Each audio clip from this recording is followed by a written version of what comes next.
Let's begin the show with Pakistan, where Islamic fundamentalists belonging to various jihadi outfits are now the real rulers and lawmakers. They can control the state machinery from the streets. The ongoing violent protest by proscribed Tehreek-e-Labbaik Pakistan once again exposed that such radical groups hold a great sway in the rapidly growing hardline society of Pakistan. And by negotiating with them and accepting their demands, Prime Minister Imran Khan-led government in Islamabad has surrendered before an extremist outfit that has railed against blasphemy and employed it as its main talking point. A report. Pakistan's army and its puppet government, which is expert in taking pseudo-actions against terrorist and extremist groups residing in the country, while in reality supporting the terror and violence, once again stands exposed to the whole world. The Imran Khan-led government recently released 350 members of a so-called anti-blasphemy party, Tehreek-e-Labbaik Pakistan, whose thousands of supporters were blatantly wreaking havoc on streets, killing 4 police personnel and wounding at least 263. According to Pakistan's Interior Minister, this was done as per the decision with the TLP. Later, Prime Minister Imran Khan-led government announced that TLP will no longer be treated as a political party but as a militant group. However, analysts term such actions as a sham to save face in front of the international community, especially for a country that failed to get off the Financial Action Task Force's grey list for the 4th time. Baloch, Sindhis, Muhajirs, all these are killed, kidnapped, and there is missing person list of thousands of people. But here they are negotiating with these terrorists who are firing through AK-47 straight to Pakistan Army and security forces. Not army, they are firing to police because they have not killed any rangers or army personnel. They are killing the police, which is civil administration and under Imran Khan. So it is understandable that it is on the instructions of General Bajwa that they are on the streets. It is not for any demand. And I am telling you that they will go back as soon as Bajwa tells them without any demand being accepted.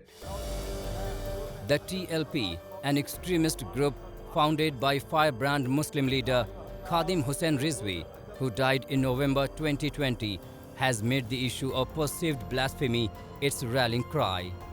Banned under the anti-terrorism legislation, the radical group has been protesting against the detention of its leader Saad Hussain Rizvi, who was detained by Pakistan government in April this year, following the party's violent protests against a series of caricatures of Prophet published in the French satirical magazine Charlie Hebdo.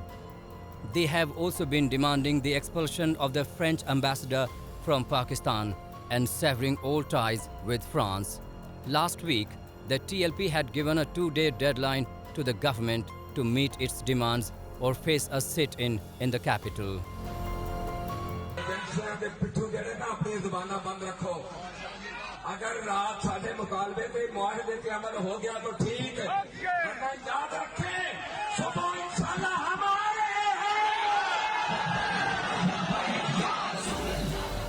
As per several reports, this issue goes beyond the TLP's demand to release its chief Saad Rizvi or to expel the French ambassador.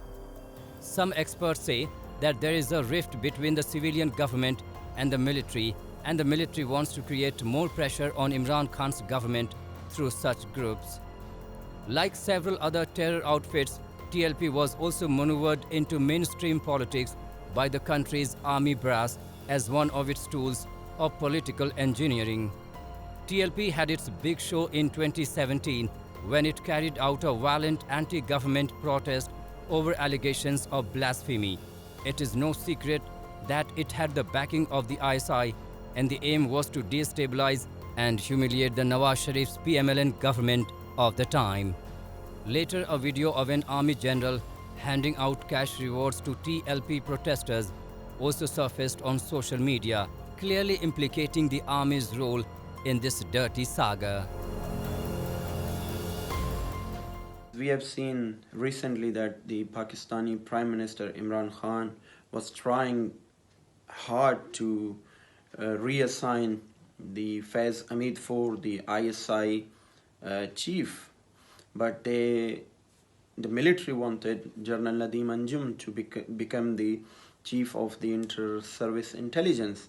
And I think that's one of the reasons what we are seeing now in shape of the protest, to show the civilian government that they are nothing, but the army has the power and they can do anything and everything to show them or to teach them a lesson. And we have seen this in the past as well in Nawaz Sharif's government.